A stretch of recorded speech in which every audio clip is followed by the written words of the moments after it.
No comparison to Michael Jordan. Don't fucking freak out, everybody. Jordan plays for the Chiefs. Karl Malone plays for the Bills. That's Karl Malone over there. Karl Malone, Just like Karl Malone can get done with Jordan. Don't say now, Karl Malone by the ball. That Karl Malone now. No, sir. Let me tell you guys something. No, because Karl Malone can get that shit done here with Jordan there. I had like this next week when you guys are saying, "Oh shit." And then who else did they have? Gabe Davis. Gabe Davis. He might have played. What am I doing? Oh, I'm not done. Hold on. You got a cheesehead? Hold on. See, look. Clark Kent is in the house, ladies and gentlemen. Clark Kent is going to win at home this week in Buffalo. All right, stop your shit.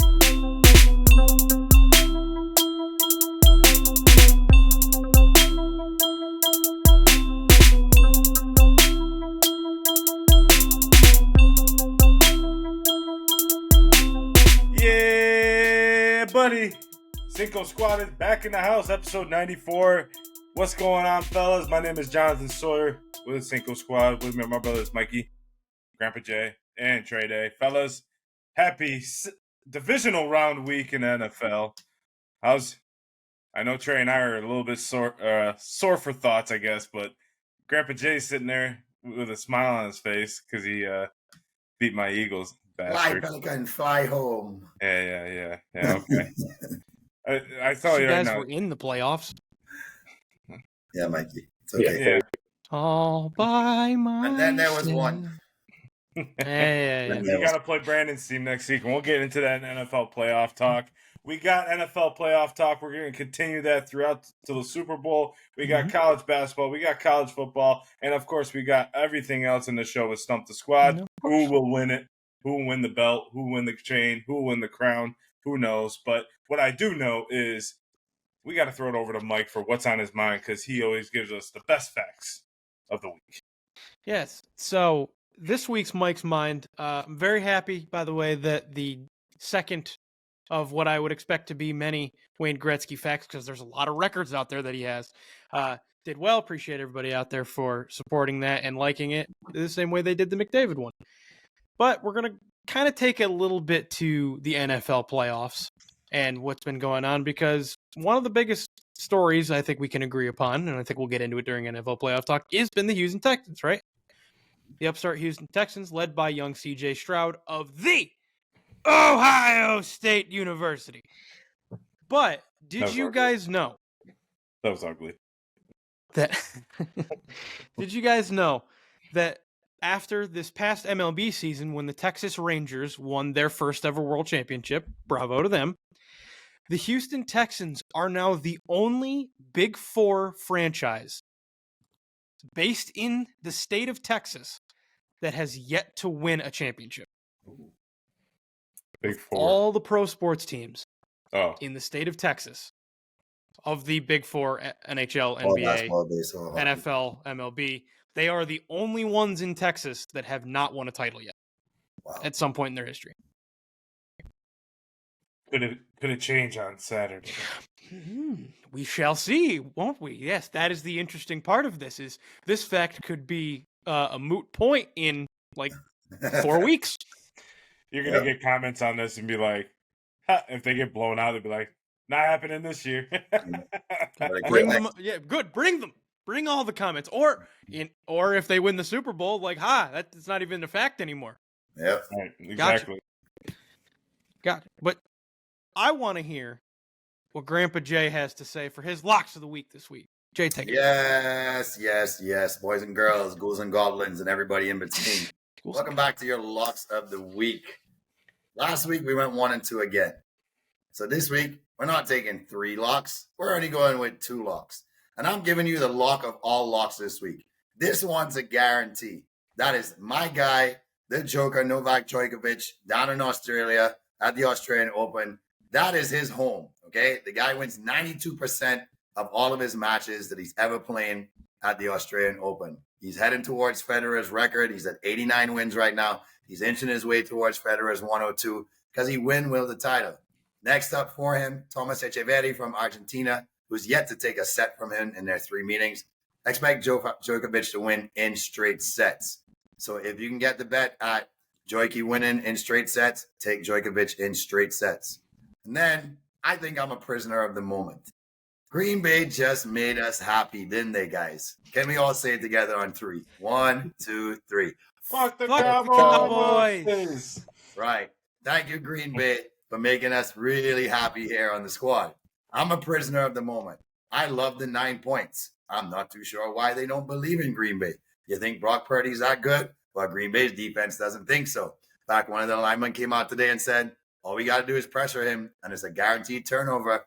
And I think he's right. I think Purdy's going to turn the ball over at least twice.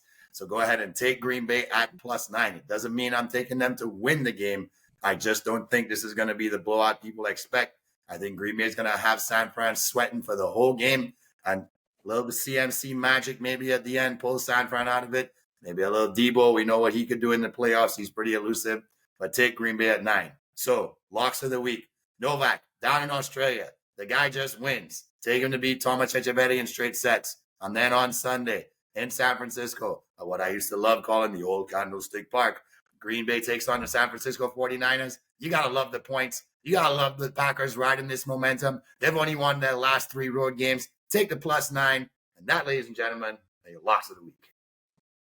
So long, farewell to Jason Kelce. Jason Kelce has been an icon in the Philadelphia Eagles history books as one of the greatest centers to ever play the game.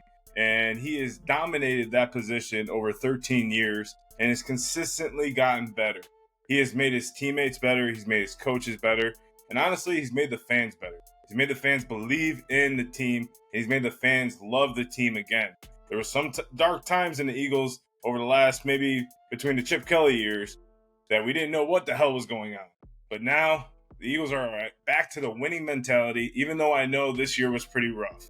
So Jason Kelce is retiring most likely at the end of the season, and I just want to wish him the best in retirement. I know this is not an easy decision, walking away from something that you love, but thank God that you found something with your brother that I know means a lot to you, because I watch that show, I watch your podcast every single week, and I love seeing the camaraderie between you guys and how much passion you show in that. So hats off to Jason Kelce. Thank you for an amazing 13-year career. Philadelphia Eagles and fans will love you forever. Yes, sir. That's Jamie's Locks of the Week. Make sure you go lock those in and win you some money. Jay, what are you this year so far? Not so good. Not so good. Right now we're 2-4, but we're gonna ride a 2-game win streak and get back to 500 after this week. Yes, sir. Nice. Hey, it starts off slow in the beginning of the year, so don't give up on Jay just yet. So Jay's gonna lock it in this weekend with 2 solid picks. Make sure you guys do. I know for my team this past week, was not 2 solid picks. It was a lot of what the fuck type of mentality and a lot of what the fuck this weekend happened. I'll tell you right now, the best game of the weekend was Green Bay and Dallas. Everyone was like, that is terrible. I turned that game out. I did. I watched every single minute, every single touchdown. I sat there. I was like, this is nice. Like, come on, keep it up. Keep it up. On Twitter, you can score more points. You can do it. Trey and I on Twitter were just like bashing with Cowboys fans. It was great. But fellas, we got NFL playoff talk. We got Green Bay playing against San Francisco at San Francisco. We got Baltimore, Texans. We got Detroit and Tampa Bay for Grandpa J. And then we got, what's the third matchup? Oh, yeah, Kansas City and Buffalo. That's the weekend cap right there, 6:30 p.m. on Sunday. That could be a very exciting matchup. So I'll just open it up to you guys. When we're looking at Grandpa J, I'm going to throw it down to you to start off with. How's it feel to have your Buccaneers move on to the next round and obviously show that defense is not gone? Because everyone all season was like, oh, that defense is gone. Yeah. They dominated Philadelphia. They did, Philadelphia got in their own way, in my opinion. Yeah. But how does it feel? I mean, to win like that, I don't remember a convincing win like that, because the Super Bowl wasn't convincing. It was more a comedy of errors by the Chiefs, and really nobody could catch the ball, and Tyreek may have had his worst game of his career at the wrong time. I don't remember a playoff game like that since they dominated the Super Bowl way back in the early 2000s and embarrassed the Raiders. I mean, it really was great team ball on all 3 sides of the football. Shaq Barrett looked like Shaq Barrett from a couple seasons ago when he almost had 20 sacks. Yep. Winfield is the guy. I'm so happy he's a first team first team, all first team in this year in the NFL. So congrats to him. And this team is pretty dangerous right now because they're playing with that chip on their shoulder because they don't have nothing to prove at this point. They're going into Detroit. All the pressure's on Detroit. Everybody's thinking that this might be Detroit's year. It's setting up for it, especially if Green Bay goes ahead and eliminates San Francisco. They might be hosting the NFC Championship game.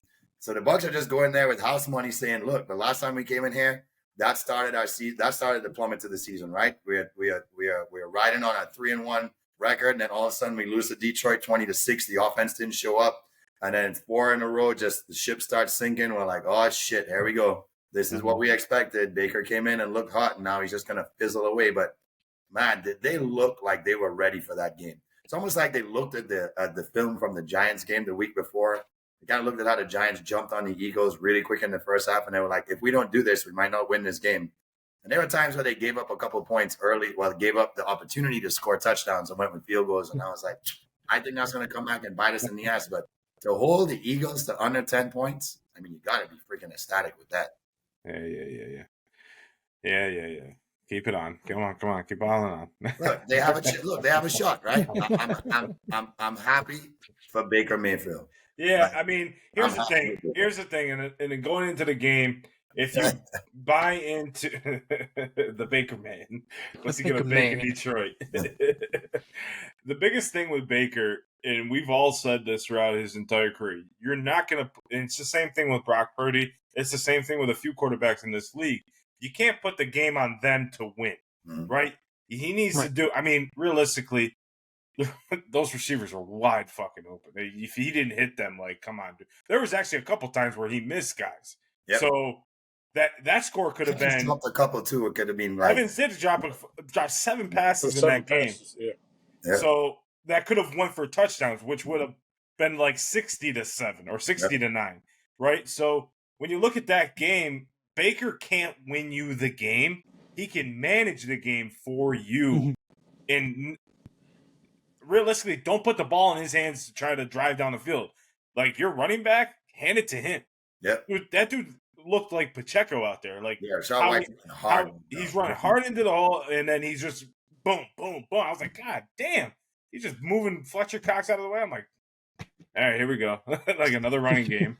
So hats off to the Bucs. I mean, I was a sore loser after the game. I'll be honest with you. I apologize, Grandpa Jay, for being a sore loser to everyone. I was pissed. I was more pissed because of the last 6 weeks I endured nothing but pain and just constant loss and loss and loss. But Trey, let me throw it over to you. What's your best outtake of that weekend? Like, what was your best, like, okay, this team really looks like they're clicking right now? I guess I would probably say the Texans because a lot of people just didn't. Not the people that see that they could possibly win, but a lot of people are like, "Is the moment going to be big?" Everybody's so young. You have a rookie coach, rookie quarterback.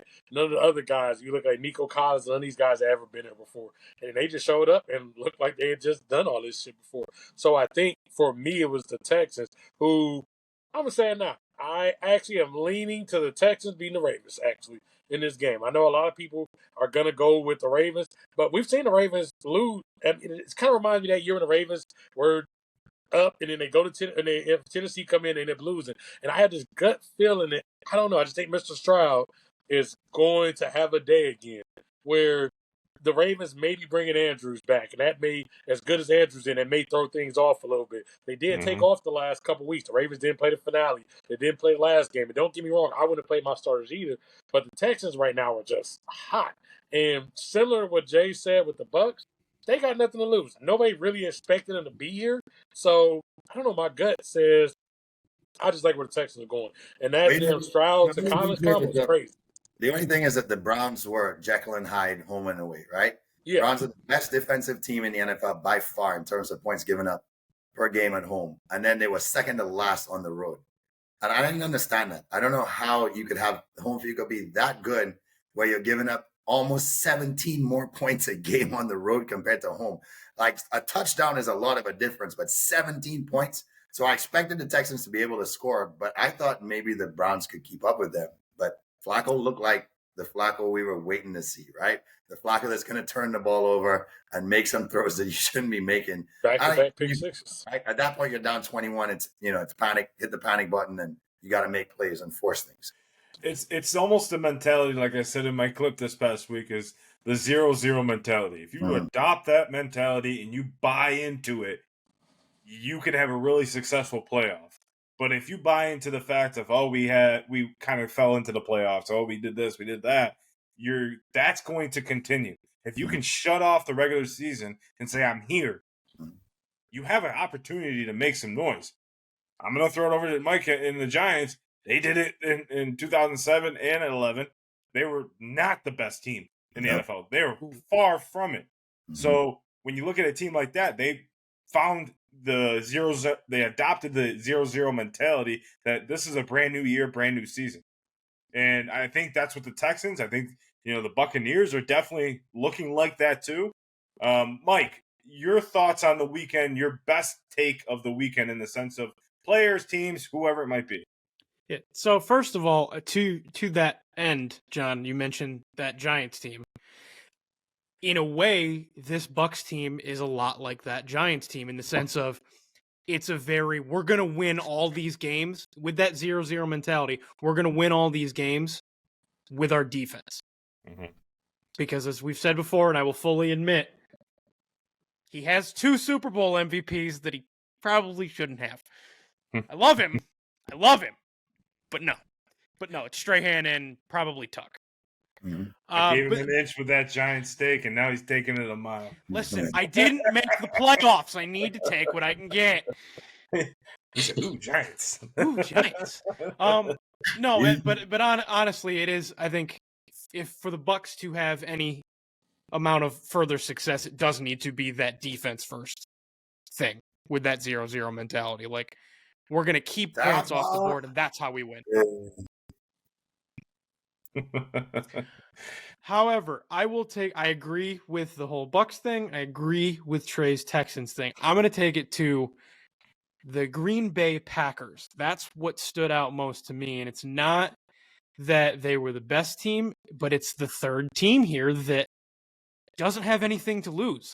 They weren't expected to be here. I mean, the Lions were entering the year, the Lions were the consensus thought to win that division, as they did, and rightly so. They're a very good team. But at the time, as I recall, most people, including us, had the Vikings as the second best team in that division, both before and after cutting Dalvin Cook. Madison, at the time, we're like, Madison can hold his own. They have Justin Jefferson.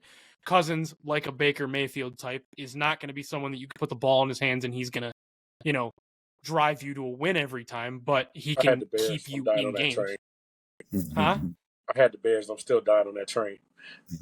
Oh, that's true. You did have the Bears, who honestly could have potentially been the second best team in that division if they played the first half of the year like they played the second half of the year. Yeah. The Fields injury hurt a lot. Exactly. Yeah. But so the Packers, essentially a rookie quarterback for his first season, all intents and purposes. His first season actually really playing. Maybe threw like 5 passes his first 2 years. Yeah, he's a rookie this year. Yeah, so he's a rookie. He's a rookie that just can't win Rookie of the Year because technically he's been in the league. But so yeah, rookie quarterback, a entirely revamped offense. They drafted 2 new tight ends. They didn't have and they were saying this during the game as they were absolutely kicking the shit out of Dallas, much to everyone's delight. That they really didn't. They chose to come into the year without a number 1 receiver, without a clear-cut number 1, this is our guy receiver. But Jaden Reed, Romeo Doubs stepped up. Luke Musgrave, when, unfortunately got hurt for a little bit, but he's been a great tight end for them. And I'm excited to see what this Packers team with nothing to lose and coming off of their best game of the year can do against San Francisco. My team has to be. My team has to be. I mean, the team that playing Jamie's, Detroit. They found a way to win in a very emotional game. That they found a way to win. Right, it wasn't the best performance. Right, it's 24-23, but they found a way to win. And I think a blowout doesn't really give you the opportunity to dig through and find different ways and find what you can and different schemes and different comebacks and how your team handles the pressure. And they handle that pressure great. It's going to be rocking in Ford Field. Rocking. So I think Detroit was the best team that weekend when it came to, execution, finishing the job in that aspect. And the best locker room energy was Detroit post-game. When they're waiting for Jared to come in, they're going, Jared, go. That was awesome. Jared, go. That was really cool. That shows you that not only has he won that locker room over, but it shows you that they're playing for him. That's huge. When everybody in that locker room is playing for you because they know you are pretty much somebody's garbage, and now you could be somebody's treasure, and that somebody was considered the garbage of the NFL for a long time because the franchise was pretty much at the lowest of lows after that 1-16 year. That's something special. And I feel that's the sauce that you need to have cooking during the playoffs to make a special run. So that's why I feel like whether San Fran wins or not, I would love the Bucs to win. I just feel somewhat, we said it last year, is it going to be Detroit or the Jags? So before the season started playing in the championship game, it looks like it's going to be Detroit, and it looks like they can even make that jump to the Super Bowl right now. I think the biggest thing that we're looking at the Packers and we're looking at the Lions, we could have like an NFC North NFC championship game in Detroit. And the Packers beat them at home this year. They beat them at home on Thanksgiving Day. Yeah, Thanksgiving. They dominated. So, I mean, the point that you made about Brock Purdy, I've been saying all year, if you pressure him and make him win the game, put the ball in his hands. I agree with what Cam Newton said. He's a game manager. I'm not saying he can't become a game changer down the road, but right now he's a manager. He's managing the game. We don't need you to go out there and throw for 400 yards. We need you to go throw out for 200 yards, hit your reads, go through your progressions, and win the game. That's all. Give it to your stars. That's all you have to do as Brock Purdy. So I'm nervous for San Francisco because there is, like Joey Bosa said to the locker room, we laid out the blueprint for the Eagles. Well, Mr. Bosa, the blueprint has been laid out for the 49ers. He's attack Purdy and put the ball in his hands and stop McCaffrey. That is a tall task. The second one is a tall task because McCaffrey is the best running back in the league. And to Mike's point, I don't even think Jordan Love, even if he was a rookie, would win Rookie of the Year. No, not even he wouldn't. But it's in this case, not even top five. He'd be top five. So y'all actually picking the Packers over the 49ers? Well, that's the thing, right, guys? One road team marched on after Super Wildcard Weekend. Who is your road team or road teams that may march on this week? Well, I already told you Texas. The Niners are taking the Packers out. I don't give a damn what y'all just said because everything y'all just said actually applies also to Jordan Love. You tell me if Joey Bosa gets in Jordan Love's face that he gonna be the same. If Chase Young's come around, he gonna be the same. If Fran Warner gets in his face that he gonna be the same. No. This is a better team than the Cowboys today. All-time boy, Aaron Jones trade. What are you talking about? No, this is a better. This 49ers team is a hell of a lot better team than that Cowboys team that they just Aaron played. Jones about to go off for 400 and Chase motherfucker, god damn it. Aaron Jones does that every time he plays down. He played fantasy football. But he doesn't have the points. But it's when I play fantasy football and when he plays the Cowboys. Neither of which has happened this week. So I don't even know if Aaron Jones is going to go off in that point. At the same time, the Packers have been better. I mean, you do get to go out there and take like Jair Alexander, say, okay, go take CeeDee Lamb out. But now you're talking about, okay, I got to take Ayuk out. I got to go take out like you said, McCaffrey. That's fine. If you stop McCaffrey, fuck it then. All right, let's put Debo on the end around. Let's go out there and get the ball to Kittle. Ayuk has a hell of a season. It is too many fucking weapons out there. The 49ers are going to prevail here.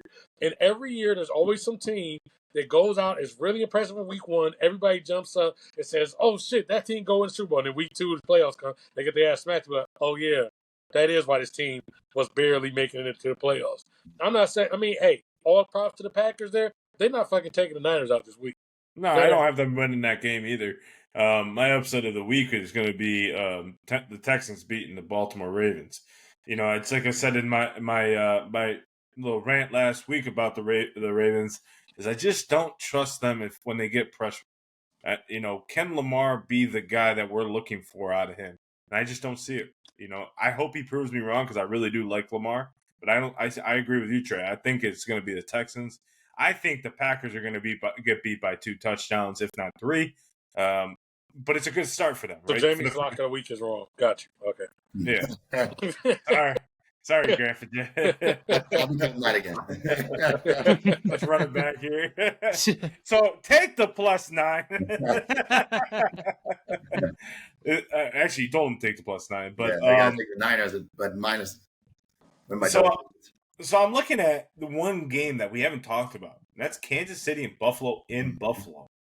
Patrick Mahomes versus Mikey, who are you taking for your road team? Yeah, do you have a road team? Do you have a road team? I have a road team. I have 2 road teams. Okay. You have 2? I have 2. Wow.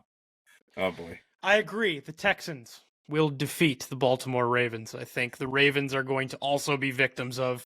They're going to be that team in the divisional round that gets really hurt by the fact that they had a week off. And to Trey's point, 2 weeks off because they didn't play their starters the last week of the year. And yeah, I think the Texans are going to be a team that builds upon the momentum they created and the nothing to lose mentality. But John, on my screen, you're below me, so it actually works out. Hand me up that Gouda. Hand me up the mozzarella, the provolone, the Swiss, because go Pack, go. I think both 1 seeds are going down. Yes.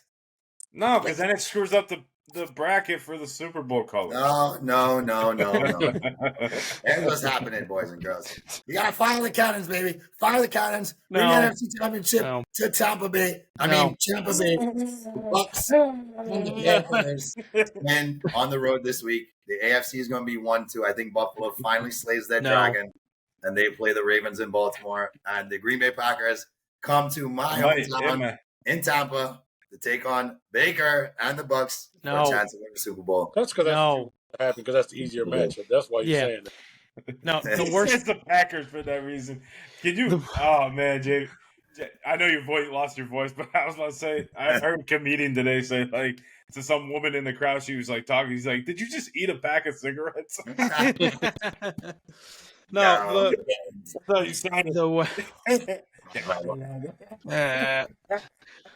The worst thing that could have happened to the entire NFL, the remaining playoff teams, is that Detroit won that game. Yeah. That was the emotional and mental hurdle they needed to get over to really make them. That's two things just happened as we were recording here. Mike McCarthy is going to remain the Dallas Cowboys coach in 2024. And Nick Sirianni is going to remain the coach as the Philadelphia Eagles in 2024. And I think that's a right move on the Philadelphia Eagles side. But what do you think, as the teams that were eliminated, I was interested in you guys' thoughts on eliminated teams. What do they have to do to kind of get over the hump? I'm going to throw it to Trey Day because I want to look at your Steelers. I know you have a lot to say about them. What do you think the Steelers have to do in order to move forward? They're bringing back Tomlin, or Tomlin's bringing back himself, I should say.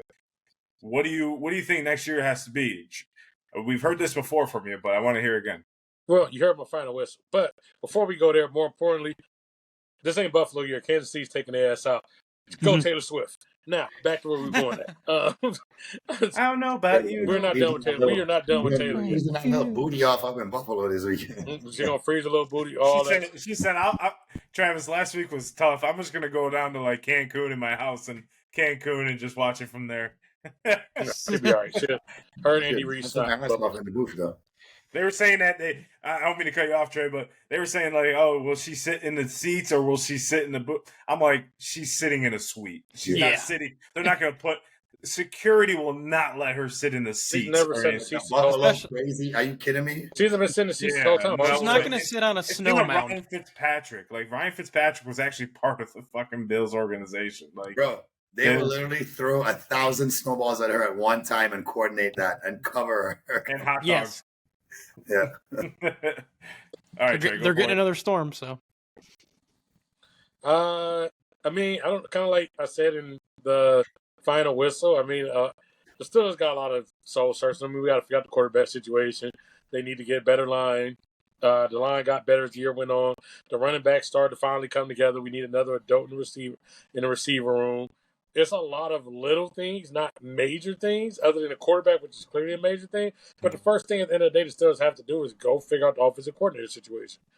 They failed last time with the Matt Canada hire, and that set back everything for years. And then Tomlin was too loyal. So until they figure out who's the offensive coordinator, you can't really figure out the direction of this team. So it is going to figure out whoever the next hot shot. And it's, to me, they like to hire within. You need to leave the organization. Go find somebody outside. Mm-hmm. We need outside vision, not inside. Sometimes it's cool to stay inside the house, and sometimes you need somebody else to come in your house and maybe fix the pipes. And right now, Tomlin, the pipes needs to be fixed, and we need somebody from outside to come in. So, I mean, that's what going forward for the Steelers, I would say, they need to do. I mean, I guess more importantly, because this is going to be the one that's going to go 8 million times, the Cowboys, because we just got the news that McCarthy is staying, is since McCarthy is staying, I mean, where do the Cowboys go? Because I thought they needed a new voice because the Cowboys always hold on to coaches too long. And I don't know, with him staying, what really changed. We have the same voice over and over again. You're still going to have Dak. You're still going to have him. Dak can still be in a hot seat. They do need to go find another running back because Tony Pollard's not Derrick a Henry. running back. I like Derrick Henry. No, he's coming. I did see the Henry rumor, so maybe Henry. But even with him, I don't look at McCarthy as a guy who's going to get them over the hump at the end of the day. It just, I know he did it once before in Green Bay. This was years ago. And even then, it was a struggle. As long as you got McCarthy sitting there with Jerry, I just don't see. They needed a guy to come in and be like, yeah, I noticed your team, Jerry, but fuck all that. This is what I'm saying. Fire me or else. They needed some guy to come in there and say, I don't give a fuck. I got rings. I got accountability. I don't care. And they're not doing that. So I'm baffled with that return. Looking at the Cowboys, I mean, realistically, there's not. I mean, the offensive line, maybe the play calling on the offensive side, too, which is also so like going after getting some offensive line for Dak, because that blitz package was crazy.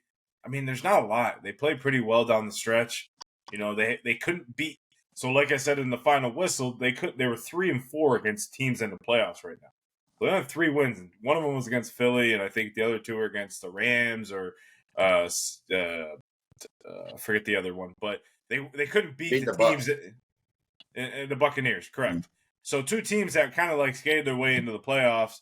And then when you look at the Bucs, because of the last week, when you look at the Cowboys, they just need to step up in big games. I mean, I hate to say it because I'm an Eagles fan, but it seems like the big games are just not there. And I agree with you, Trey. I would have liked to see a new voice in that locker room because McCarthy's been there. He was there when Dak ran it 40 yards with 12 seconds left against the 49ers to win the game and lost the game that way. So this isn't a one-time thing. This is constant. In big games, they don't show up. You know, they beat a defeated Eagles team that was pretty much, depleted at that point. But they got smoked by the the Niners. They got smoked by the Bills. They got smoked by the Dolphins. They just can't beat teams of. Well, they can't win on the road either. But they can't win at home either in the playoffs. So they can't win on the road. So I mean, either way, you're doing critical. Like what needs to change? And I agree with you. The voice. I was thinking that wholeheartedly. When I look at the Eagles, I don't think the voice at the top because everyone throughout the locker room loves Nick Sirianni. I think the biggest thing is the play callers was getting with Jalen. Jalen, as you and I always talk about, when it comes to new quarterbacks like Jalen, the RPO quarterback, they're going to have a year of film on them. They're going to have a year of how to stop them. These are professional fucking athletes. These aren't like some college kids, some D3 kids. These are the best of the best in football. So they're going to film study. They're going to watch his every move. They're going to put a spy on him. They're going to make him beat you. And ultimately, you didn't surround him with enough to beat them. So, But does it worry you that basically Sirianni kind of starts off a little bit rough there? Then the big thing is he says, okay, I'm not calling the plays anymore. And he hands the play calling off last year. Then all of a sudden they get good. Next thing we know, he leaves, the defensive coordinator leaves, and then they go back to look like the team that Sirianni originally had. Yeah. I mean, no, not really. Changed. The roster, I mean, it changed to an extent, but a lot of the key pieces was there. What changed was the 2 people calling plays. And Sirianni correct. wasn't either the 2 people calling plays and they won. It's a similar facet as Steelers, right? Like they hired within the organization. They hired Brian Johnson, who's never called plays before. He was a QB coach before. Yeah, he looked like he never called plays before, too. So, I mean, exactly. So, when you look at that, it's like, okay, they need a veteran in there. I like Brian, what he did with Jalen over a year. He's a QB's coach. He worked with Jalen. He worked with him every single day. But when you look at, it's a similar facet with the Steelers. They need to go get younger, and they need to grab some pieces on the secondary. I said it last year. We pulled the show up from last year. I said it. Losing TJ Edwards and Kaiser White was the biggest mistake that the Eagles had to make on the defensive side of the ball. They were all pros, and then you bring in 2 rookies to play in the middle of the field, and they didn't know what the fuck to do. So when the Eagles, get some veteran play callers, I don't think you need to get rid of a coach. I think that's such a stupid mentality in the NFL nowadays. Oh, 2-3 years. Okay, he made the playoff 3 years in a row.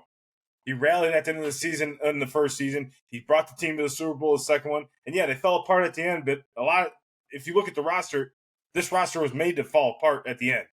Mm-hmm. So we can't just keep going through coaches every single time things get hard. Like, we got to start looking at pieces and everything like that. With someone like a Mike McCarthy, we've seen this act before, right? Mm-hmm. We've seen this before. So he's been with the Cowboys, 6 years now? 5 years? Like 6. 5 or 6 years? So he's had the opportunity. He's had the opportunity, right? And it's not been there.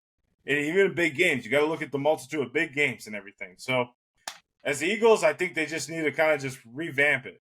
But the obvious answer here is the Fins. The Dolphins proved once again for a second season in a row that they cannot beat teams who have a winning culture or winning records.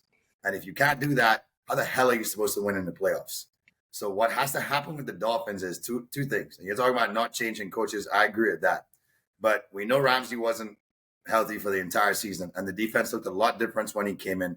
They looked like they were competing, and they had an opportunity to now say, look, let's go and do something in the playoffs. But their playoffs was the last week of the season, hosting the Buffalo Bills to not have to go to Kansas City. How can you not show up for that game? So my biggest concern is Tua the right person to take you in a deep playoff run and get you to the Super Bowl? And despite how accurate he is, because he throws the ball before his absolute ridiculous speedster wide receivers can get to their spot. Well, yeah, if your wide receiver can run at 24, 25 miles an hour, it doesn't matter how early you throw the friggin' ball. He's going to get to it. Even if you over or underthrow it, he'll find a way to get there.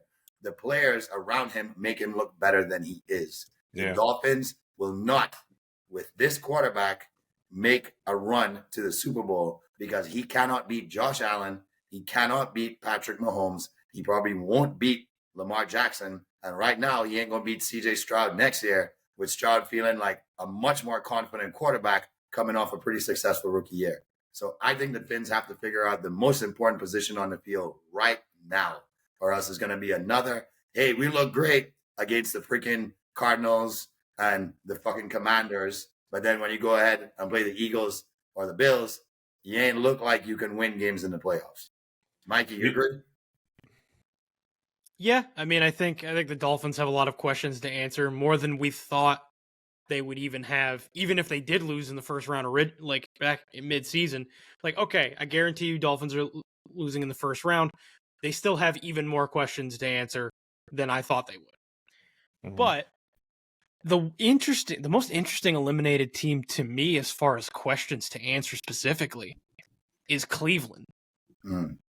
Like, you looked your best when you had your fourth quarterback that you brought off the couch. The $30,000 man, not the $138 million. Exactly. You're getting $30 million. So, how do you? I guess the biggest question for the Browns going into next year is, obviously they're not going to keep Flacco. And presumably Watson is their starter. And he has no trade clause. Right. So right, barring something insane, crazy happening. No one's trading for him. No one's trading for him either. Before he went out. So yeah, even without the clause. Yeah, barring something crazy happening, Deshaun Watson's your quarterback. So how do you capture what Joe Flacco was able to bring you, and that best version of your team with Deshaun Watson that you've kind of pigeonholed yourself into having to use unless he gets hurt again? Yeah. It's just like, okay, did they, Was that the best we're going to see the Browns for a while because of that? Is it a sign of things to come that, okay, they're adding what can be talent-wise a Pro Bowl level, like, star quarterback that he's supposed to be and that he's getting paid like he is? What's this going to look? What does this team look like next year?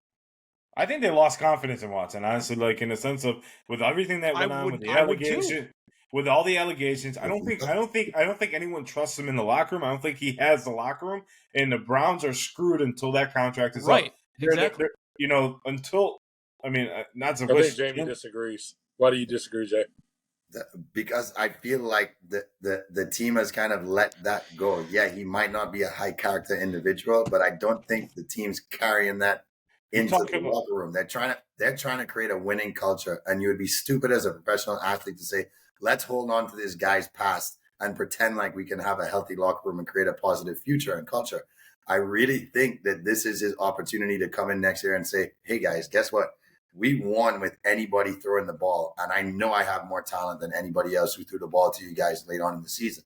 Whether or not he can stay on the field is the issue. And I don't know if he stayed off the field for too long to be able to come back as an aging quarterback now and do that. And that is a huge question mark, right? But they proved that they can win without him. So if they go ahead and develop their quarterback room even more in the offseason, it's almost like this defense says, look, just give us, we'll win the home games. We'll try to compete on the road games. But if we're winning most of our home games, we're probably going to make a push at least in the AFC North right now, because we don't know what the Bengals are going to be next year, because the Bengals didn't look like, once again, they started off super slow. And of course, the injury to my guy really fucked them up. But I think Watson is going to probably come in a rejuvenated guy.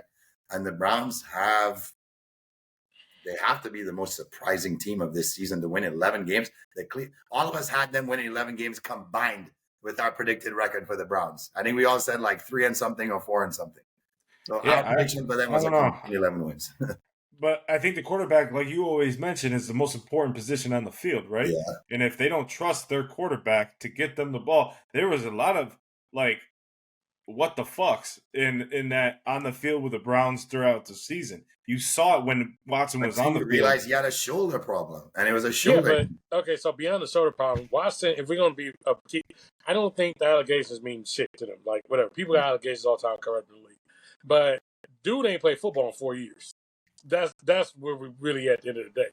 Because remember, the year before that he didn't play because of the allegations. Then before that he had another ACL injury or whatnot. Right. He ain't played football in 4 years. At a certain point, we got to say, you can't not play for 4 years and look like yourself. A, doesn't play for 4 years. B, the other issue of Watson is, and I said it back in the final whistle, is he has to learn how to fit in. The difference is in Stefanski's system, which, you could say one or two ways. Does the coach make the system for the player, or does the player make it for the system? But at this point, because they did have success with 3 other people without him, then he has to figure out how to play with Stefanski. See, going all the way back to Clemson, Watson's always played shotgun. Stefanski likes to go a lot under center, sometimes shotgun, West Coast offense. Watson's not a West Coast quarterback. So if they're going to be successful, he has to reinvent himself. And that's what this actually comes down to in the offseason is, can he reinvent himself to fit the system, which he's never done. He can turn to one guy who had to do that, and that was Michael Vick. And who mentored Michael Vick? Tony Dungy. So if he's going to wise up, he needs to reach out to one, if not both of those guys, because Dungy turned Vick around to make him relevant again for a couple of years after he went through something that may have been worse than Watson because it was proven. It wasn't allegations. Yes, he went to jail. He did that shit, and he went to jail. Yeah. So, he turned his career around thanks to Dungy and some other mentors, but mostly thanks to Dungy being in his corner. Watson should be right now not just on the phone with Dungy, but doing whatever he can to be in this man's presence, one of the highest character individuals in the game as a coach, player, everything else that he was. This guy is the real deal when it comes to helping players revive off of pretty what you would say is life-altering situations. I think he could save him as a person. The 4 years I really do worry about, because even beyond the shoulder, his decision-making had been terrible. The shoulder doesn't make you not have good reads. He was bad in Houston. Was having good reads and shit like that. And then we started to look and say, all right, what the fuck are you looking at right now? In a lot of these, it wasn't like it was these are overthrows or underthrown. It was no, bro. The receiver literally isn't there. You're not on the same page with these people. The last year we gave him the excuse of, okay, you didn't practice with most of all season. This year you did. Yeah, So you had OTAs, you had everything, and you just still couldn't get it. And we said it back. Okay, I'm gonna bring this up. We said it back with Colin Kaepernick when he was trying to come back in the league. He was already out of the league for 6 years. It had nothing to do with what happened with that. You've been gone for 6 years, bro. Like, you haven't played it down. The last time you played, you tore your ACL. So, like, when we look at like a similar situation that maybe he should have been on the field anyways, like after all that. Before the 4 years is what I'm saying, but it's just a time thing. The NFL is a young game now. It's a speed game. They want points. That's why there's flagging defensive players all over the place. So if you're not scoring points, you're not moving the ball. That's why quarterbacks in the NFL are mediocrity. There's not that many good quarterbacks in the NFL anymore. There really isn't. There's probably five. There's probably five. Out of 32 teams, 7. There's 5 that have proven that they're a good quarterback. Maybe 5. 7. before we move on, we quickly. You're not counting Aaron Rodgers, but you just used the word proven. Speaking of good quarterbacks, before we move on, we quickly do Aaron need Rodgers, to. but you're not counting him in that 5. Why not? He wasn't in your 5. I never said top 5. I said 5 quarterbacks in the league. Exactly. But if you say that they're proven that they're good, then Rodgers would be 6 because you weren't thinking about Rodgers there as only 5. Yes, I was. Okay. So who's your 5? Rodgers, Allen, Patrick Mahomes, I think Trevor Lawrence, and I guess 4. So, like, I disagree with that list. I disagree with that list, but we'll say that for another day. We're talking currently NFL playoffs. I do have an important thing that needs to be brought up because we, as we said, did not discuss this, and this is very important. Chiefs, Bills. We didn't talk about it. What do y'all have happening? So I have Kansas City coming in and rolling the Bills. I think the Bills are too depleted on their defensive side of the ball. They have shown that they've kind of stepped up, but I think Kansas City kind of figured out since that loss to the Bills in Kansas City. I think Kansas City comes in. And they love playing on the road. They love the atmosphere. Patrick Mahomes lives for this. Do y'all think it's a big deal to hold Mahomes has never played on the road? Yes. Do y'all think that's big? Yes. I think one of y'all sound like it, one of y'all don't. No, not at all. Not at all, because you know why? Patrick Mahomes is the best quarterback in this league. And to be the best quarterback in the league, you need to learn how to go into hostile environments, which he has done. I mean, he's gone to the Super Bowl and won. That's a non-location, right? I get it's a neutral site, but realistically, he's gone there. He's won in tough games. He's done anything he can to help his team win, and he's done it with no one around him except Travis Kelce. No one. So let's be realistic. I have the Chiefs winning this. I don't think it's a blowout. I think they have them coming in and rolling through them. I think it's going to be probably Chiefs 35, Bills 28. Mike, you seem to agree with him. Why do you feel the Chiefs and all this doesn't matter? Like the road. Because the Chiefs have already proven to be the Buffalo Bills' absolute kryptonite. And the fact that last week the Chiefs did what they did in the conditions that they did it in, and it will be, for them, will be warmer this week than it was last week. For the Bills, it'll be roughly similar. It's going to be snow and cold. But the Chiefs are going to be in a more comfortable position playing as far as weather conditions. So I'm not going to doubt Patrick Mahomes, Travis Kelce, and the Kansas City Chiefs until they give me an absolute reason to. Trey? For me, I agree with Mike. I think they're every team has that team that they just seem not to be able to get over, and I feel like they're going to look across the field, and they're going to be like, oh, shit, not these guys again. And ultimately, Josh Allen is going to give you a couple of these freebies. He does it every week. A couple of those freebies are going to happen. They're due for it.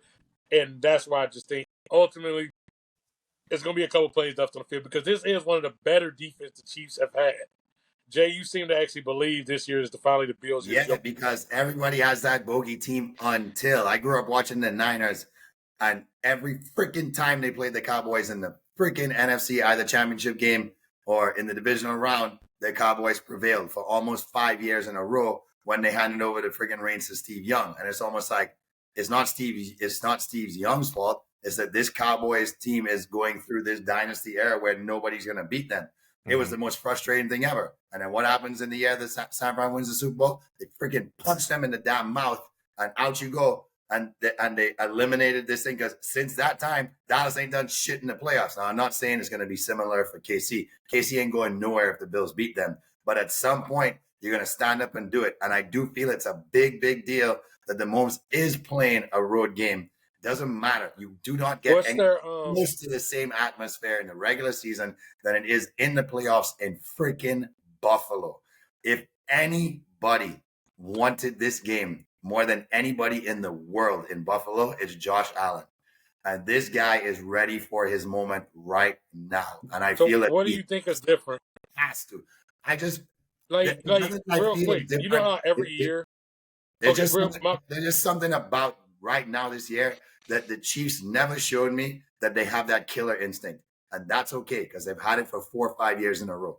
What's different for like, okay, so like every time, I get exactly what you mean. Like every team has like the something, but usually something happens, like Deion Sanders shows up, and now you're like, oh, it's a different team, or like this player walks through, or the coach changes. Like, what you changed this year about? Because that's partly why I don't see it happen, because I don't see the glaring big thing that like says, okay, with this Buffalo thing is different because they added this new coach or this extra receiver or this new defensive leader. It's a subtraction, and it's Josh Allen not thinking he has to be Superman for the whole game. I think he's finally matured enough to say, if I'm Superman in the first half and I turn it over, a la the last game against Miami too many times, I'm going to be Clark Kent in the second half. I'm actually going to go on script, trust my coaches, not be a freaking lunatic, and just keep throwing the ball wherever the hell I feel like throwing it, and trust the script. And I feel that Josh Allen subtracting this superhero sort of ego that I have to be the one, and really allowing himself to look around him and say, I trust you guys, just like Jordan had to eventually say, I trust you guys enough to give the ball off to some of you sometimes, created a dynasty for the Bulls. No comparison to Michael Jordan. Don't fucking freak out, everybody. No, you ain't got to freak out. Jordan's on the other side. Jordan plays for the Chiefs. He's growing up. Jordan plays for the Chiefs. Jordan plays for the Chiefs. Karl Malone plays for the Bills. That's Karl Malone over there. Just like Karl Malone can get done with Jordan. Now about Karl Malone by the ball to Karl Malone now. No, sir. Let me tell you guys something. No, because Karl Malone can get that shit done here with Jordan. I had like this next week when you guys are saying, oh, shit. Bro, you got it. You got it fucking last week against the Eagles. You said it. You got it right. You're due for one time in this playoffs to get it right. So you got it right week one. So next week it's going to be wrong. I mean, honestly, the Chiefs are just going to come into, and play. And they've been in these games. They've been in these games where, they've been down, right? Houston came into them and were up 28-7 at half. They came back and won. The Patriots did the same thing a few years back. They came back and won. I know it was at Arrowhead, but it's the comeback mentality. It's the person who's leading that charge. And I'm expecting Josh Allen with the pressure. This is a way better, no offense, Trey, but this is a way better defense than Pittsburgh. Way better. I mean, Pittsburgh was hurt. They were out their best players and a lot of their safeties. So when you look at the Chiefs, they are a well-oiled machine on that defensive side of the ball. And when they start forcing Josh Allen to scramble and be the Superman, because they are going to stop the run, which means it's in Josh Allen's hands. And what happened in Miami? He threw 3 picks. I can tell you right now, Kansas City is going to make them pay for those picks that he's going to throw. And that's just the truth of it all. They have Diggs. They're going to cover Diggs. And then who else do they have? Dalton Kincaid. He's kind of came on, but I'm still not sold on him. Dawson Knox. Okay. Gabe Davis. Gabe Davis. He might not play. Jamie's boy, Big Gabe. No, it's in the back of their heads is still 13 seconds. They still remember 13 seconds. That's a boogeyman to them. What am I doing? Oh, my damn. Hold on. You got a cheesehead? Hold on. See, look. Clark Kent is in the house, ladies and gentlemen. Clark Kent is going to win at home this week in Buffalo. All right, stop your shit, okay? Superman's out the building. It's all about Clark Kent this week. Damn it. Josh Karl Malone Allen. Great in the regular season. Gonna fail it when the playoffs comes. Congratulations are in order to Fran McCaffrey, head coach of the Iowa Hawkeyes men's basketball team, for becoming the winningest coach in program history, past Dr. Tom Davis this week with his latest win. Also became the winningest coach for the program in Big Ten earlier this month. And of course he is, because he has become a staple of Iowa Hawkeyes basketball, whether it's his yelling faces or cutting down the nets for all the success that Iowa's had under his reign. Also a successful coach at Siena, UNC Greensboro, and Lehigh. So congratulations, Fran McCaffrey. Well-deserved. You're going to be going to the College Basketball Hall of Fame someday, rightly so, as the best head coach in Iowa Hawkeyes basketball. Well, as we transition out of the NFL playoff talk, it's going to be an exciting weekend. Make sure you let us know who you got this weekend. And if you guys are still in the playoffs, best of luck to your teams.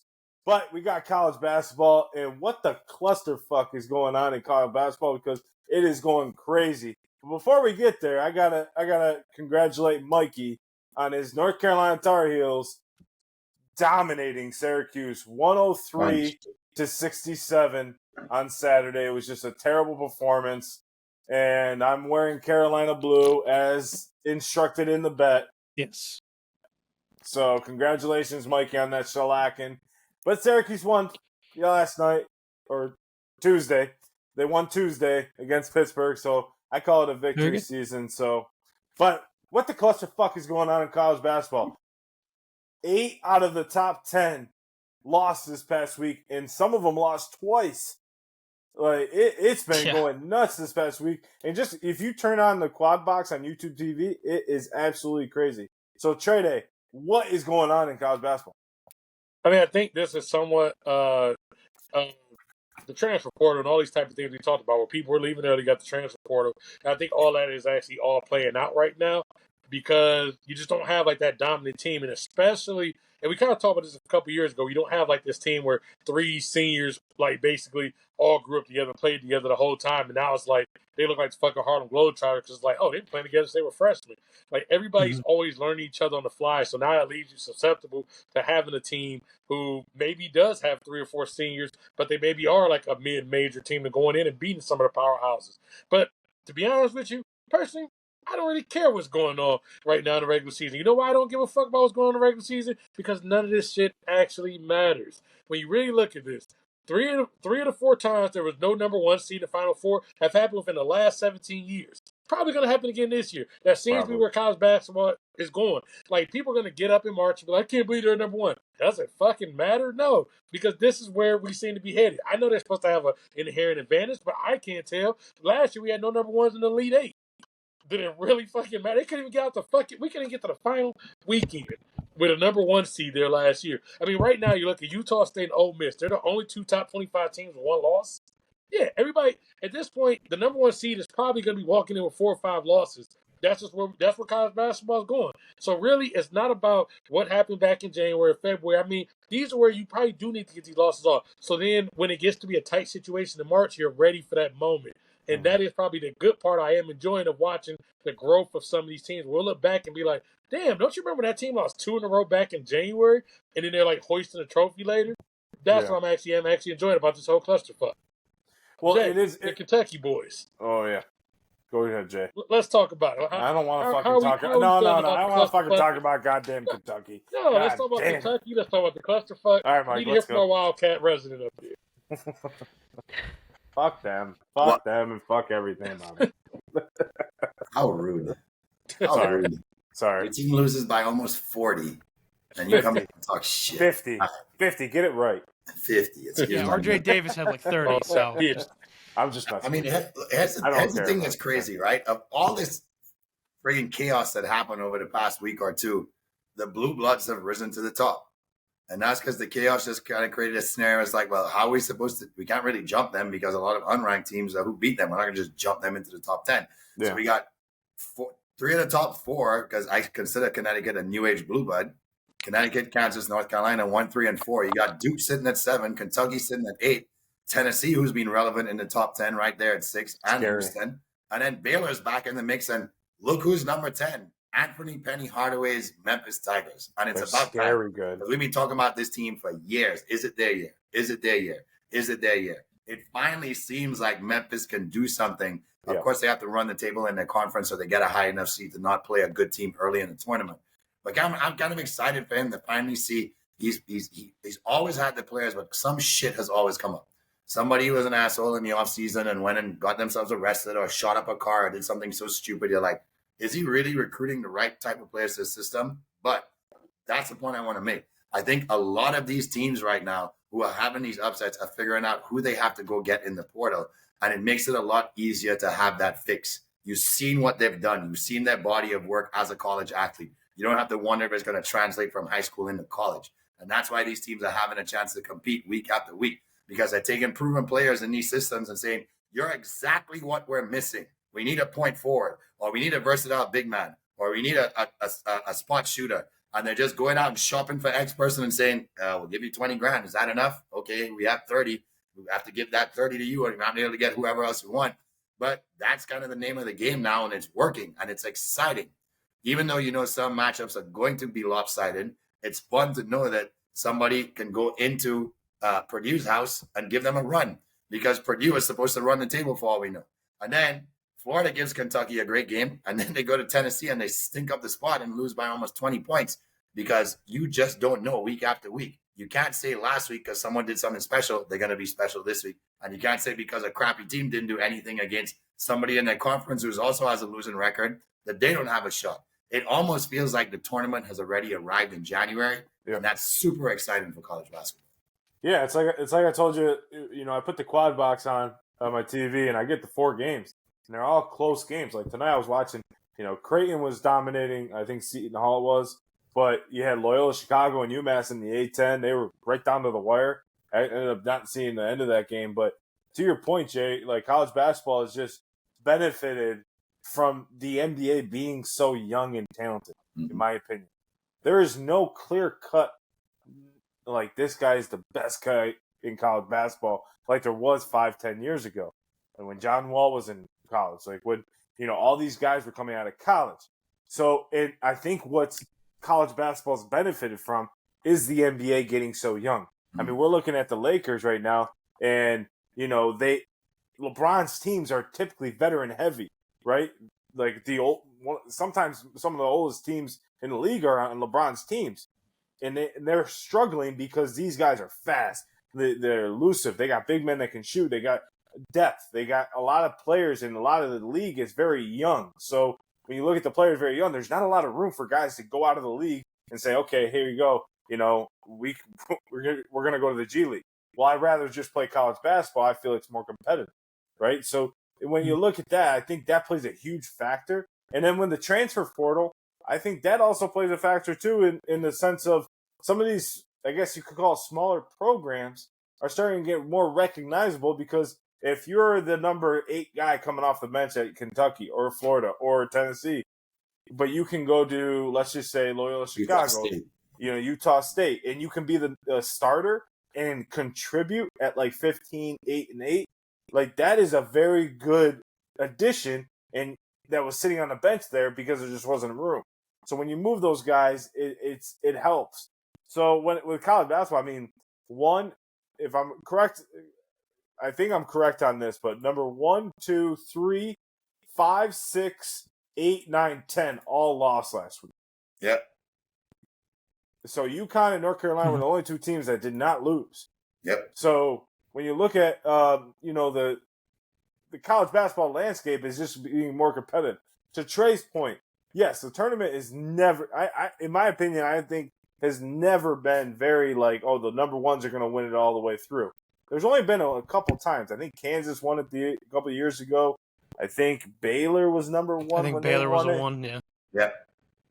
But that's Baylor just Kansas rare. was a 1-1 matchup in the finals. Well, Baylor played Gonzaga. Sorry, Baylor Gonzaga was a 1-1 matchup. Yeah. But look, it's very rare because a lot of these teams adopt what I said in the NFL playoff talk. They adopt the 0-0 mentality. We got in. Now let's go make some noise. Mm-hmm. And, obviously, the game of basketball is just if you're flowing right, if you're shooting well, your guys are hitting your shots, you're playing in bigger arenas, you're playing in bigger stadiums, the lights are brighter, the stage is more serious. So when you're in that moment, who steps up? And sometimes these 1 seeds, they don't. But I also think that also plays why they're playing so many more non-conference games as well, is because of the height of the college basketball. Like, hey, when we get into the NCAA tournament, we already know how to play on the road. We know how to play in the bigger lights. We know how to play in the bigger stages. We know how to play against bigger teams. So when we're in NCAA tournament, we're already good. We already did this. So when I look at that, I think that's why college basketball is so competitive right now. And if you're a college basketball fan, turn on the games. You're going to catch a good game every single night. Mm-hmm. Sure. Yeah, I think it's been really cool to see all of these programs, both inside and out of the top 25, building up their resumes as the years go on, facing tougher opponents as the year goes on, non-conference and conference schedule, and a lot of them finding their identities. I think that's what we saw a lot this week, is not only the teams that lost, those top 10 teams that lost, but also the teams that won, finding their identities, finding how to win as a program, and taking the tough losses, like Trey said, getting their losses out of the way now. Learning to lose, that you can lose tough games, that you can't rest on, talent. You don't have enough talent to win on talent alone. So you have to find a way. Herb Brooks, fantastic. But it's serious across all sports, and I think we're seeing it in college basketball this year, where it's no team is good enough to just blow by everybody just because they're good. Everybody's good, so everybody can have a great night, everybody can have a bad night, and that's really exciting to see. From a personal note, it's really cool for me to see, as a North Carolina fan, a team that absolutely struggled last year to have any amount of consistency and didn't make the tournament because of it. They lost consistency during conference play. They lost consistency during the conference tournament, and for that reason, they didn't make the tournament. This year, they're now sitting about, midway through, almost midway through conference play. They're number 4 in the country, and not a lot about the team necessarily changed. I mean, certain guys left, certain guys came in, but this was not supposed to be. This was supposed to be a comparable North Carolina team, but they're finding ways to win. They found ways to win with who they have and within the system that they have. And I think a lot of teams are doing that. And it's really exciting to see a lot of teams doing that. And I think that's why we're seeing so many teams lose and so much rotation. I mean, how many number 1 seeds have we had, or number 1 overall teams in the country have we had this year? Probably it's got to be up to 6 or 7. One every other week. I think 4 or 5. 4 different ones. It's changed one every other week. Yeah, it's 4 or 5. It's been revolving between the same teams, but it's been changing. Arizona, UConn, Kansas. I think it was those 4. And Houston. Look, 3 things. 1, fun fact. First time since 2009, UConn's being ranked number 1. 2, what scares the shit out of me right now is that Auburn's won 9 straight. Johnny Broom's the real deal. That kid has enough energy for the whole arena by himself. And 3, finally, once again, well done, John Shire, on his end, too. I know we hate him down there in the corner, but Duke, North Carolina is going to be relevant this year, and that's great for college basketball. Yeah. Yeah, I mean, Duke has got a good, solid team. I think they kick the shit out of They have probably one of their best teams overall over the last 5 years. Team. Like, complete team. The teams before have been also what I noticed against Syracuse is that they're just a complete team. They have size, they have shooting ability, they can rebound, they can defend well. And a lot of teams they've missed the shooting aspect or they missed the big man aspect. Mm-hmm. So Duke could be a very scary team this year. I think there's going to be a lot of teams with double-digit losses in the tournament this year. Mm-hmm. A lot. Because the way conference play is starting to shake out, we're seeing teams start to lose where we thought, they dominate. Like I've been covering USF. USF got to go to Memphis tonight, actually. And USF has been playing good. They've won 7 out of 8 right now. That could be a big win for USF. And who knows, that could propel them to go and run the table in the American Conference. How about UCF beating Kansas in one of their first Big 12 games? How about that?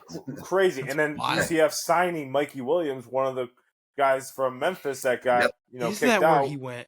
I didn't see that. Okay. Yeah, he signed with UCF next year, and his the other guy from Memphis too signed. Can So, they keep their They head still on? another top 5 recruit. What's from that? No, I said, can they keep their head on straight? I mean, Mikey Williams, we've been hearing about this guy since I remember when his mom 15. got pregnant with him, and they first started saying it. The next one up was Mikey Williams. Was he number one?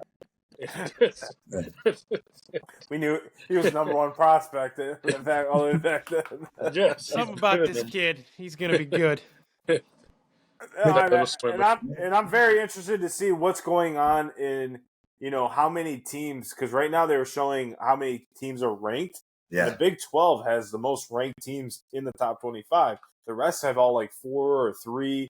Obviously 1 and 2. I think but SEC and the Big 12 have 4 each. 4. Yeah. I think both of them But still, like, when's the last time we saw a team as dominant? I think it was one, or a conference as dominant as the Big 12, and I think that was when the Big East was relevant. When the Big East put 10 teams in 1 year. So, Jamie, I have a quick question for you. Just because next year is going to be a little bit different. Mr. Walton, where are you going to be actually calling games since the Pac-12 is not a thing next year? Well, I've already done some research on some great hiking trails I've heard of in the Great Mountains of West Virginia. That's where I'll be residing for most of the year because I got to make sure I can get to Ohio and some of these, funky states, even though I won't have the great red oak wood trees to meditate under so I can center myself right before game time. I'll find somewhere new. In fact, I've heard there's great mushrooms in West Virginia. God. Well, I mean, just because the Pac-12's going away, he can still call the Oregon games and stuff. Yeah, he can call Big Ten games that are. Take me out to bed. Pac-12 basketball. Now you won't be able to say that. He's still going to say it too. He's still going to say it. Yes, conference of all time. Conference of champions. We're missing the conference of champions. Well, did you? Who's his partner? Is it Dan? Not Dan Schulman. It's what's his face? I forget his name. No. David something. David Poss or something right, like that. Because Dan Schulman's usually with Jay Billis, right? Jay Billis on the East Coast. But he was with him, and they had Frank Caliendo there for one of the games. That's cool.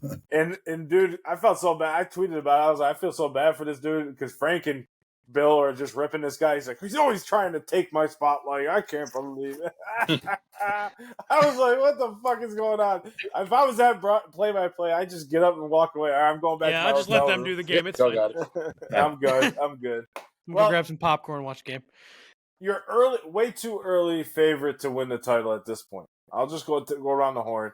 Let's go. Let's wrap this up with that. So you're way too early.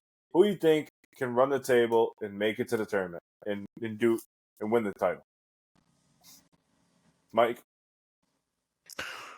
Well, I would love to say North Carolina. So that's his whole separate thing. I'm going to keep Carolina out of it because I'm going to pick them first no matter what. See, it's tough. It's tough outside of that for me because there are so many good teams. You know what? I get one of those feelings. Outside of North Carolina, give me Tennessee. Oh, God. I'm sorry, Jay, but give me Tennessee. Yeah, I think they're a good team. I've watched Kansas play about 5 or 6 times this year. They look pretty freaking dangerous. They can score quick. They have every positional player you need to win a national championship. I hate saying it, but Kansas. Okay. You referenced this early. Like I said, you have to be number 1 seed to go. I don't think it's a year for a blue blood. I think it's a year for a team that's been kind of relevant, but hasn't got over the hump. Let's go with Auburn. Oh. Okay. All right. And I'm gonna go with the Houston Cougars. I think I think it's their year. They're playing excellent basketball. They had their tough loss last week, but I think that's going to help them grow. That coach has been there for a while, and he's been having Ralph Sampson. Can't score the ball. I couldn't think of his name. I was like, what's his name? Ralph Sampson. He's been an amazing coach. Yeah. Probably one of the best coaches in the country right now, and recruiter. And getting these guys ready for big games. I'm saying Houston's the year to do it. They've been right there every single year, so I think they're going to do it. I still love you, Kentucky. Don't get me wrong here. You got my heart. Like I said, North Carolina, you are always number 1, and I think you can do it. No. You guys don't get that. You guys didn't pick them, so they don't like you anymore. So I did preface my Tennessee pick with Fuck Kansas. I can't pick Syracuse. Go Heels. They're not going to make the tournament probably. So Go Heels. Well, actually, they might because they're 12-5 right now. So who knows? No, I think they can make the tournament. They just have to get a relevant win. They beat Pitt. Pitt's a quad. They have Pitt and Oregon.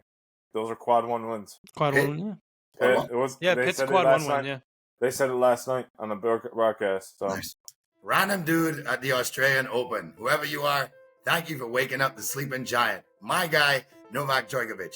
If there was anybody that didn't need to be woken up, it's one of the greatest tennis players of all time who owns the Australian Open. The only player in the history of tennis that has more wins than him there is Roger Federer. I mean, are you freaking kidding me? Of all the people for you to heckle, Novak Djokovic, yeah, he dropped a set early in the tournament, and we know he normally doesn't do that, but he went and freaking almost won his next match, only giving up about 6 or 7 games because some idiot in the crowd thought, guess who I'm going to talk shit to? The greatest tennis player of all time.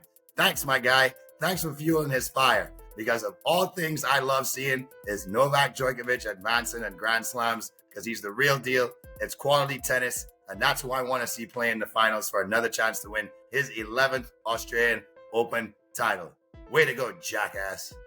Let's go, Novak. Well, as college basketball is heating up in conference play, Stump the Squad is heating up here. And since I'm not a champion in this, and I'm a champion where it counts. So let's get to it, boys. It's time for Stump the Squad. The junk is back. Hang the drums, make some noise. Don't listen to this guy about relevance because the three of us are relevant.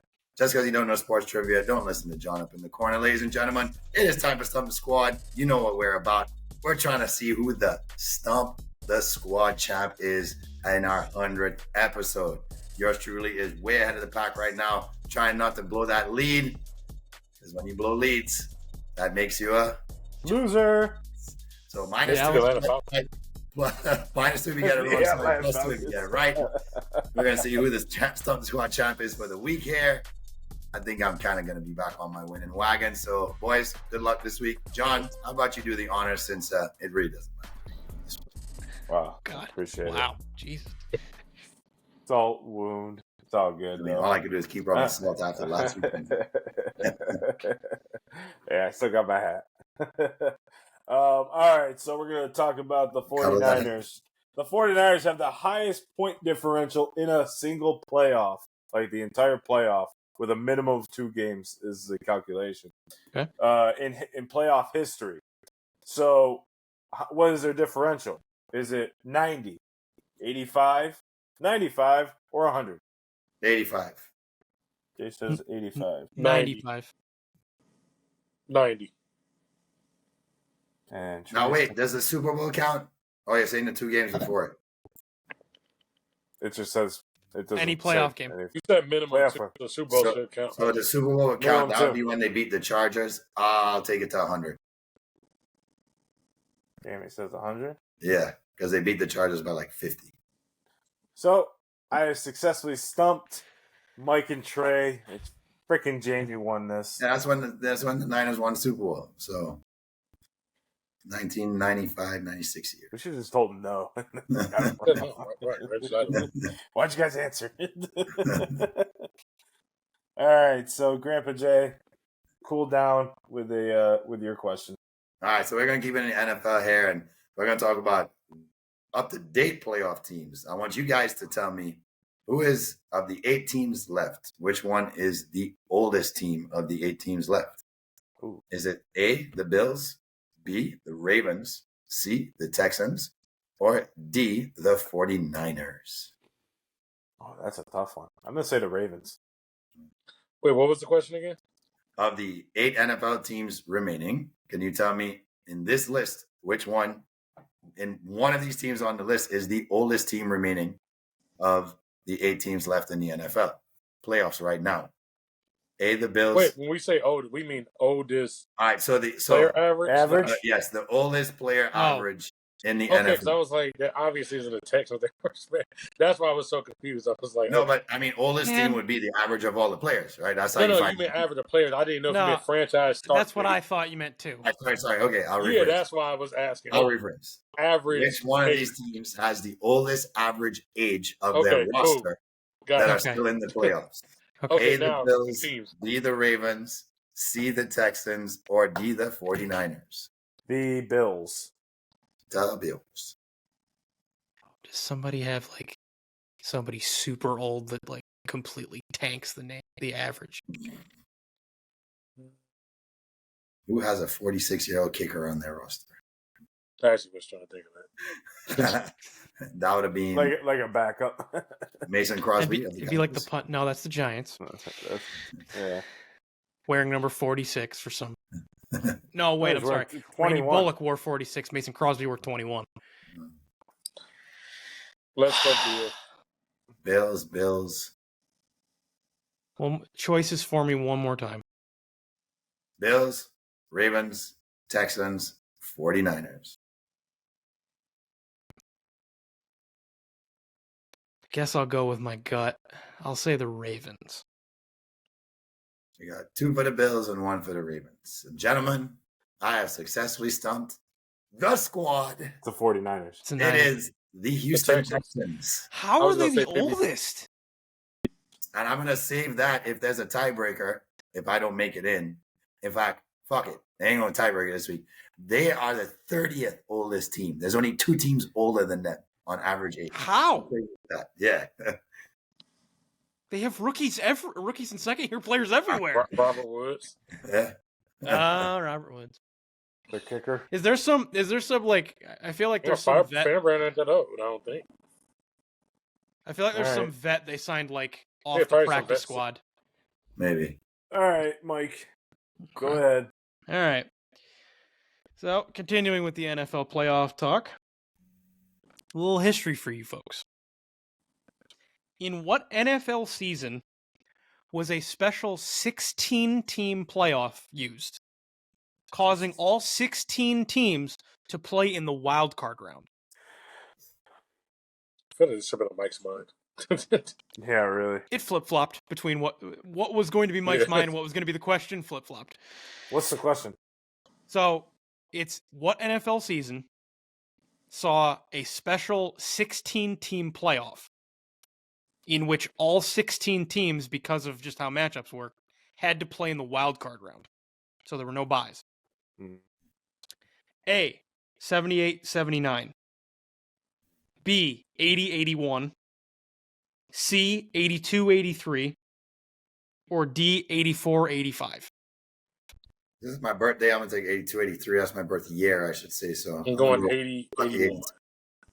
Jamie You says says 79, 78. says 78, 78-79. Can't go backwards. They went backwards in time. That's what was special about it. why they played. That's why they played 16 teams. They were traveling back in time. That's why I'm eliminated from something squad. No. So 79 to 78. Or 78. Just stick with it. Just go with it. That's on purpose. Okay, Oh, fuck. so John says 78-79. Jamie, you say 82-83. Trey, you say 80-81. Yeah. God damn it, guys. Yeah, Jamie got it right. 82-83. Damn. It'd be like that. Am I out now? So that means Jamie is week 94's champion, and Mike is now eliminated from the Damn playoffs. it. And it's down to Trey and Jamie. Grandpa Jay has 11. Okay. Trey has 5. Trey, what's your Mike question? has 4, and I have 3. My question doesn't matter. I'm a loser. Come on. What's your question? Well, since we're here, NFL coaches, a lot of people got fired, quit, earned the job, whatever you want to call it. Of these 4 coaches who are not longer at their job, who has the least wins? Arthur Smith, Frank Reich, Brandon Staley, or Josh McDaniels? Josh McDaniels. Like this season? Or Nope. no? Career. Oh, Total just career. career total? Frank Reich. You said Arthur Brandon Smith, Frank Reich, Brandon Staley, Josh McDaniels. Arthur Smith. Josh McDaniels. God damn it. Of course, Jamie's right, and I guess John's right too. But of course, it's fucking Josh McDaniels. It's a sweep this week, boys and girls. Pa pa pa pa pa. It's Josh McDaniels. It felt like that would be like the surprise. He got fired mid-season one time and he left. Yeah, and he left only Denver. has 20 wins. He left halfway through the Denver season, I think, right? And then he never made the playoffs. And then he was supposed to sign with Minnesota, and he backed out at the last minute. So I figured he didn't have that many wins. Yep, real quick, because I'm not going to do my tiebreaker. I just want to know what your answer is. I had a tiebreaker here anyways. So I just need to know the answer. Okay, so we had Belichick, Vrabel, Rivera, Arthur Smith, Pete Carroll, Frank Wright, Brandon State, Josh McDaniels are all gone. Closest number. How many total wins do all these people have together? Oh, Jesus. Shit, Christ. Belichick jumps the number by like 800. Yeah. No, he doesn't have that much. Yeah, my like number. Yeah, everybody who's gone. How many wins? Just quick. This is like this match. 400. Yeah, 620. 528. So John would have actually won for once a tiebreaker if he would have been in this. It was 740. You got to remember, Belichick got 302 by himself. I know. I counted his 300. Vrabel's got a bunch. Vrabel only got 56. Yeah. It's not really that much. Well, Pete for his time frame. Pete Carroll's about 150 or something. Pete Carroll's 170. Rivera's 105. Belichick's 102. So, I mean, those three are carrying a shit ton of the weight. Vrabel at 56. Reich at 42. Arthur Smith at 21, McDaniels at 20. Those two are only a game apart. See, I underestimated everybody else except for Belichick. Yeah, you underestimated everybody else. Some love him, some hate him, but we got to acknowledge what this man has been doing in the month of January. Now, I'm not going to get into all the politics of the man. I'm not going to get into certain comments people may or may not disagree with. But Kyrie Irving, we just got to give it up to that man and look at what he's done in the month of January since he's got back healthy. In the month of January, Kyrie's averaging 32 points, 7 rebounds, 6 assists, and 2 steals. I mean, the man is all of 6'2", and he's out here getting more boards than some of the forwards on the team. He's out here balling. He's getting his teammates active. Lucas kind of fell off the ball a little bit and let Kyrie get active. So you just got to shout out. When you see that type of player balling, and when Kyrie's good, it does make the NBA a better place. It's a fun thing to watch. So I've just been enjoying kind of watching the resurgence of Kyrie. Now, the big question going forward is, will he be healthy when it matters? Because that's been the issue is late in the season when we start to get to the playoffs, is Kyrie going to be there? Who the hell knows? But for the meantime, I'm just going to take a ride and enjoy this trip of Kyrie Irving out here balling, seeing Uncle Drew do what he does. Week 94 champion, or show 94 champion, is Grandpa Jay with his 11th win. Taking his total to 11, Trade A to 5, Mike to 4, and John to eliminated 3. Mike is eliminated now, and Trey, you need to win next week. He's got to run the table. Run the table. In order to stay, because there's 5 shows left. He has 5. Oh, I think Trey's eliminated now too, because there's 5 shows left. No, because I would have been eliminated last week, too, if that were the case. 95, 96, 97, 98, 99, and then on 100 is 6. We would be tied if I ran the tape. We got to think of a tiebreaker, Mike, of what we can do. Be the 07-08 Giants. Well, I guess the perfect team. I guess we got to go, look at ourselves and be like, all right, what question doesn't... We got to go from 82... below and see what Jamie does. Right. I mean 62? 1962. All right, Grandpa Jay, congratulations. We will have that prize here and see who wins. Does Trey make a comeback or does Grandpa Jay solidify his championship? That's when you put your Clark Kent glasses on. Oh, here we go. You don't need to be Superman to win Stump the Squad and be the Stump champion, ladies and gentlemen. You don't even need to get to show 100. All right, well, fellas, we got an exciting week of sports in general. We got, NBA is in the midst of a really good season right now. We got a lot of competitive NBA basketball. So if you're watching, if you think the NBA isn't competitive right now, you're wrong. You need to turn it on and really watch these games. They're very competitive. They're very awesome to watch, really. These guys are fighting every single night to play. NHL is starting to heat up. Conference play for college basketball. We got coaching changes going around in the NFL and college football. And then, of course, we have NFL wild card or divisional round weekend. It's going to be exciting. We're going to be on Twitter, so make sure you check us out at Cinco Squad Pod 05. We'll drop it down here, and make sure you go check us out. Guys, any final thoughts as we head into the weekend? Yeah, let's not forget about the guys on the ice, man. It's goals galore right now in the NHL. Has it ever been this entertaining? I mean, every time I turn on SportsCenter, the ticket below has like 3 or 4 games with teams scoring 10 goals combined. It's nuts. It's incredible, and the fact is that, to Mike's point, on his take that got us all those views on his Mike's mind, is that they're scoring these goaltenders are bigger and faster, stronger than they Better were back pads. in the 80s, and these guys are just ripping it. I just think it's better play. Guys are getting younger, faster. It's really exciting to watch hockey. So if you're not into hockey either, make sure you turn in some hockey games. They're really exciting to watch. And I've been watching the junior, the minor leagues of hockey over the last few months. Has been really fun to watch because these guys are really fighting to the right. I mean, I almost got 2 overtime games in the 2 I covered. So, any other final thoughts before we head out? 4 in the nation. Let's Pray go for close Heels. games. Pray for a good week of football. Close Good games. week of football. I love. Lots already. Let's keep it single score here, guys. Single scoring Close going. games. That's all I'm asking. Yeah, One score games. Good football, good beer, good food. Everyone, we're Cinco Squad. We'll see you next week for episode 95. See you guys later.